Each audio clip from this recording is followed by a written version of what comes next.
நம்ம இன்றைக்கி செய்ய போகிறது திருக்க மீன் குழம்பு. திருக்க மீன் குழம்புக்கு ஃபஸ்ட்டு திருக்க மீனை வாங்கி நல்லா வாஷ் பண்ணி மஞ்சத்தூள் போட்டு நல்லா வாஷ் பண்ணி வச்சுக்கோங்க. க்ளீன் பண்ணிவிட்டு அதை ஒரு பக்கம் வச்சுக்கோங்க. கொஞ்சம் புளி எடுத்து ஊற வச்சுக்கோங்க. ஒரு நெல்லிக்காய் சைஸ் புளி ஊற வச்சுக்கோங்க. அப்புறம் 2 தக்காளி, 2 வெங்காயம், பெரிய வெங்காயம் நல்ல பெரிய சைஸில் 2 வெங்காயம் எடுத்துருக்கேன். மீடியம் சைஸில் 2 தக்காளி எடுத்துகிட்டு சாப் பண்ணி வச்சுக்கோங்க. ஃபஸ்ட்டு எண்ணெய் ஊற்றிட்டு வெந்தயம் போட்டுட்டு கொஞ்சம் இவ்வளோ தான் வெந்தயம் போடணும். கொஞ்சமாக வெந்தயம் போட்டுட்டு கருவேப்பிலை போட்டுட்டு அதை கட் பண்ணி வச்சுருக்க வெங்காயத்தை அதில் போட்டு நல்லா லைட்டாக கொஞ்சம் உப்பு போட்டு கல் உப்பு 4 கல் உப்பு போட்டுட்டு நல்லா வதக்கி விடுங்க. நல்லா வதக்கி விட்டதுக்கப்புறம் அது நல்லா ஃப்ரை ஆகணும். நல்லா ஃப்ரை ஆனால் தான் நமக்கு நல்ல டேஸ்ட் வரும். நல்ல சிம்மில் வச்சுட்டு ரொம்ப நேரம் நல்லா வதக்கி விடுங்க. அதுக்குள்ளே திருக்க மீனை வாஷ் பண்ணி வச்சுருக்கேன். இதில் கொஞ்சம் மஞ்சத்தூள் போட்டு உப்பு போட்டு நல்லா கிண்டி நல்லா தண்ணி ஊற்றி அலசிட்டு ஒரு ஓரமாக வச்சுக்கோங்க. ஸோ திருக்க மீனில் நான் மஞ்சத்தூள் போட்டேன்.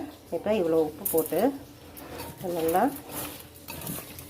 கிளறி ஒரு 5 மினிட்ஸ் வச்சுருந்துட்டு வாஷ் பண்ணி வச்சுக்கோங்க. ஸோ மஞ்சத்தூள் போட்டோம்னா நமக்கு அந்த மீனோட கவுச்சி வாடை வராது. ஸோ இது ஒரு 5 மினிட்ஸ் ஊற வச்சு ஒரு 10 to 15 மினிட்ஸ் ஊற வச்சிட்டிங்கன்னா நல்லா அதோட ஸ்மெல்லாம் இருக்காது. ஸோ அதுக்கப்புறம் இது நல்லா 2-3 வாஷ் பண்ணிவிட்டு உரமாக வச்சுக்கணும். நம்ம நல்லா மிக்ஸ் பண்ணி வச்சாச்சு. ஒரு 10 to 15 மினிட்ஸ் வைங்க. அதுக்குள்ளே இது நல்லா நான் சிம் வச்சுருக்கேன். ரொம்ப அடுப்பை சிம்மில் வச்சுட்டு தான் வதக்கிட்டுருக்கேன். இங்கே பாருங்கள், நல்லா தீயாது. சிம் பண்ணி நல்லா அப்படி சுண்டி வரும். நல்லாயிருக்கும் அதோட டேஸ்ட். எவ்வளோக்கெல்லாம் வெங்காயம் தக்காளி எல்லாம் நல்லா வதங்கும் அவ்வளோக்கெல்லாம் குழம்பு நல்லா டேஸ்ட்டாக இருக்கும். ஸோ நம்ம பொறுமையாக நம்ம சமைச்சோம்னா ரொம்ப சூப்பரான சமையல் நமக்கு வரும். ஸோ இதில் இவ்வளோ கல் போட்டால் கொஞ்சம் சீக்கிரமாக வெங்காயம் வதங்கும். உடனே வதக்கிறத விட 4 கல் உப்பு போட்டுட்டு வதக்குறீங்கன்னா சீக்கிரமாக வெங்காயம் வரும். அது பாட்டில் வெந்துட்டுருக்கிறதுக்குள்ளே நம்ம ஒரு கப்பில் புளி ஊற வச்சு கரைச்சி வச்சுருக்கலாம். அதுக்கப்புறம் 2 தக்காளியை சாப் பண்ணி வச்சுக்கலாம். ஸோ இப்போ திருக்க மீன் நல்லா வாஷ் பண்ணி எடுத்தாச்சு. மஞ்சள் தூள் உப்பு இது 2த்தையும் போட்டு கொஞ்சம் நேரம் 10 நிமிஷம் ஊற வச்சுருந்துட்டு அதுக்கப்புறம் நல்லா வாஷ் பண்ணி எடுத்துக்கிட்டாச்சு.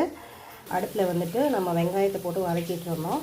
அதோடு கொஞ்சம் 2 தக்காளி போட்டு வதக்கிட்டு நல்லா இந்த மாதிரி நல்லா வதங்கி வந்ததுக்கப்புறம் கொஞ்சம் மிளகாத்தூள், அதாவது 5 ஸ்பூன் மிளகாத்தூள் நாங்கள் வச்சுருக்க கலப்புத்தூள், அதில் நாங்கள் 5 ஸ்பூன் போடுவோம். அதுக்கப்புறம் அதுக்கு முன்னாடி 1 ஸ்பூன் இஞ்சி பூண்டு பேஸ்ட்டு போட்டு வதக்குங்க. ஸோ இஞ்சி பூண்டு பேஸ்ட்டு 1 ஸ்பூன் போட்டுட்டேன். ஸோ இதையும் சேர்த்து நல்லா வதக்கி நல்லா பச்சை வாடை போனதுக்கப்புறம் மஞ்சத்தூள் போட்டு உப்பு போட்டு வதக்கணும். ஸோ இப்போ நம்ம வெங்காயம் தக்காளி இஞ்சி பூண்டு பேஸ்ட்டு கொஞ்சம் கருவேப்பிலை கொஞ்சம் உப்பு வதக்கிறதுக்காக கொஞ்சம் உப்பு. இப்போ 5 ஸ்பூன் மிளகாத்தூள் 5 ஸ்பூன் போட்டேன். 6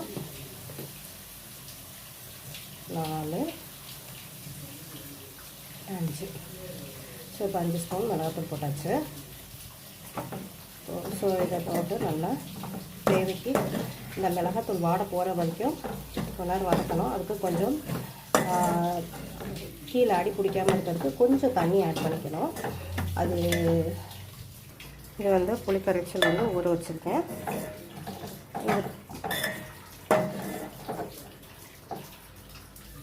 ஸோ இப்போ இந்த மிளகாத்தூள் கொஞ்சம் நேரம் வதக்குறோம்.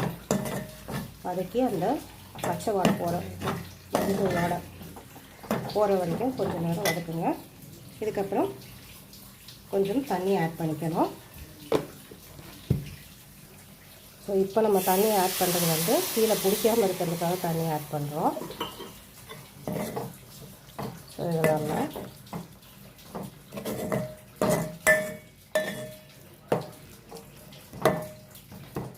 விட்டுட்டு வதங்கினதுக்கப்புறம் புளி கரைசலை அதில் ஊற்றி விடுக்கணும்.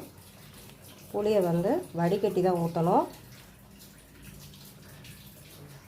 புளியை ஊற வைக்கும் போது தண்ணி கொஞ்சம் இந்த மாதிரி புளி எடுத்துகிட்டு ஊற்றி வச்சிருந்தோம்னா இது மாதிரி கரைச்சி விட்டோம்னா அதில் இருந்து வெளியில் வரும் புளி.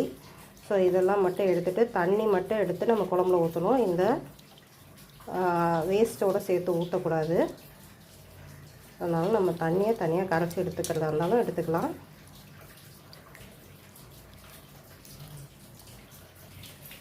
ஸோ இப்போ நம்ம நல்லா வதக்கி விட்டுட்டே இருக்கலாம்.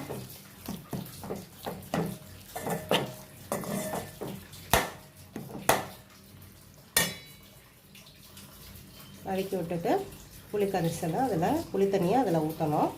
ஊற்றி நல்லா கொதி வந்ததுக்கப்புறம் நல்லா நமக்கு தேவையான தண்ணியை ஆட் பண்ணிக்கணும்.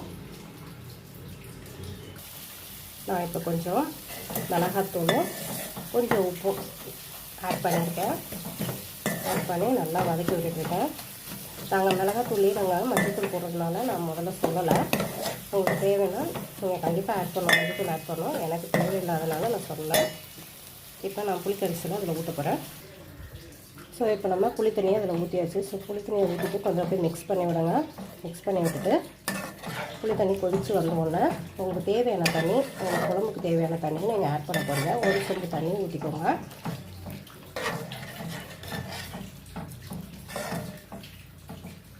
இது கொதித்து வரட்டும். ஃபஸ்ட்டு வெறும் புளி தண்ணி கொதித்து வரட்டும்.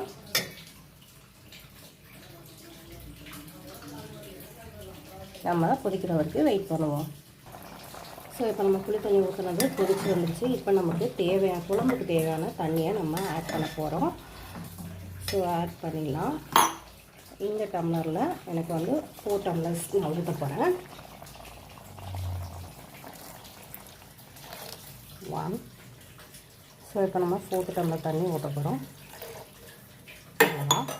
இப்போ இது கொதித்து வரட்டும். இதுக்கு நமக்கு தேவையான உப்பை நம்ம ஆட் பண்ணி கொதிக்க விடணும். ஸோ இப்போ பாருங்கள், இதுக்கு தேவையான உப்பு நான் போட போகிறேன். ஸோ நமக்கு உப்பு கம்மியாக இருந்தால் கூட நம்ம ஆட் பண்ணிக்கலாம். உப்பு ரொம்ப ஜாஸ்தியாக போட்டாதீங்க. ஸோ இவ்வளோ உப்பு நான் போட்டிருக்கேன் இப்போதைக்கு.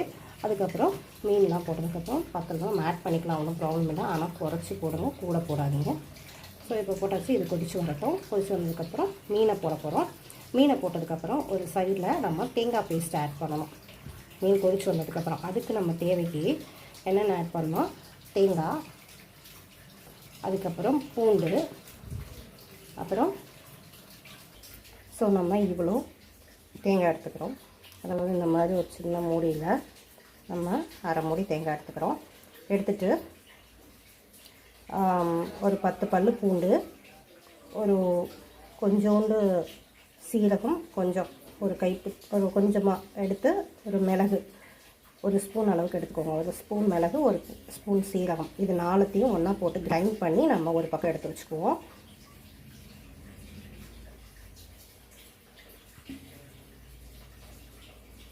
நம்ம ஒரு அரை மூடி தேங்காய் எடுத்துக்கிட்டாச்சு. கொஞ்சம் மிளகு எடுத்துருக்கோம். ஒரு ஸ்பூன் மிளகு, ஒரு ஸ்பூன் சீரகம்,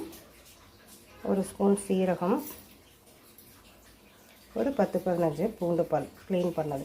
இது 4த்தையும் போட்டு அரைச்சி அந்த குழம்பு கொதித்து வந்ததுக்கப்புறம், மீன் போட்டதுக்கப்புறம் கொதித்து வந்ததுக்கப்புறம் இந்த பேஸ்ட்டை அரைச்சி அதில் ஊற்றி கொதி வந்தோடனே இறக்கணும். அவ்வளோதான், திருக்க மீன் குழம்பு ரெடி ஆகிடும். இப்போ நம்ம வந்து தேங்காய் பேஸ்ட் அரைச்சி வச்சாச்சு, ரெடியாக இருக்குது. குழம்பு கொதிச்சதுக்கப்புறம் ஊற்றிக்கலாம். இப்போது நல்லா கொதி வந்துருச்சு. இப்போது நம்ம மீன் துண்டுகளை அதில் போடலாம். திருக்க மீனை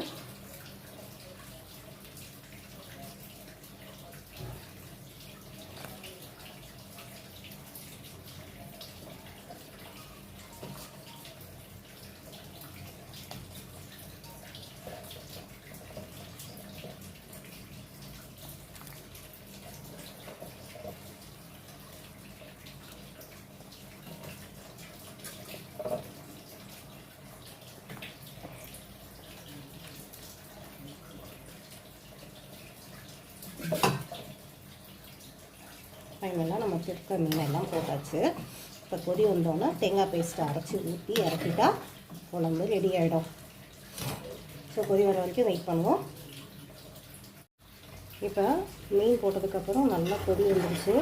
இப்போ அரைச்சி வச்ச தேங்காவை அதில் ஊற்றி தண்ணி ஊற்றி இன்னும் நல்லா மிச்சம் இருக்கிற தேங்காய் கிரேவியும் நல்லா இது பண்ணிக்கணும். நான் வச்சுட்டு உங்களுக்கு காட்டுறேன். இப்போ நம்ம குழம்புல மீன் கொதிச்சதுக்கப்புறம் தேங்காய் பேஸ்ட்டை அரைச்சி ஊற்றிட்டோம். இது நல்லா கொதி வந்தோன்னா ஒரு 10 நிமிஷம் கொதிக்க விடுங்க. கொதிக்க விட்டுட்டு ஆஃப் பண்ணுங்கள். திருக்க மீன் குழம்பு ரெடி ஆகிடும்.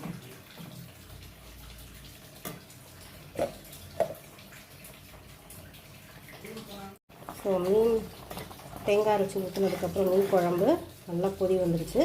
இந்த டைமில் நம்ம ஆஃப் பண்ணிடலாம்.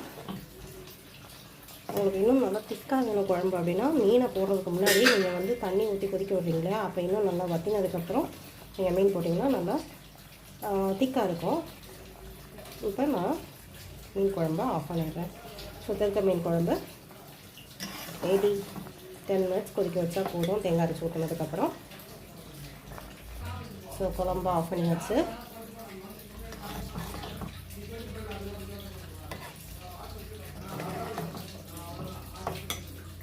ஸோ திருக்க மீன் குழம்பை ஒரு பவுலுக்கு ட்ரான்ஸ்ஃபர் பண்ணியாச்சு. அவ்வளோதான். திருக்க மீன் செஞ்சு பார்த்துட்டு எப்படி இருக்குன்னு கமெண்ட் பண்ணுங்கள். பிடிச்சிருந்தால் என்னோடய சேனலை சப்ஸ்கிரைப் பண்ணுங்கள், லைக் பண்ணுங்கள், ஷேர் பண்ணுங்கள், கமெண்ட் பண்ணுங்கள். தேங்க்ஸ் ஃபார் வாட்சிங் மை வீடியோ.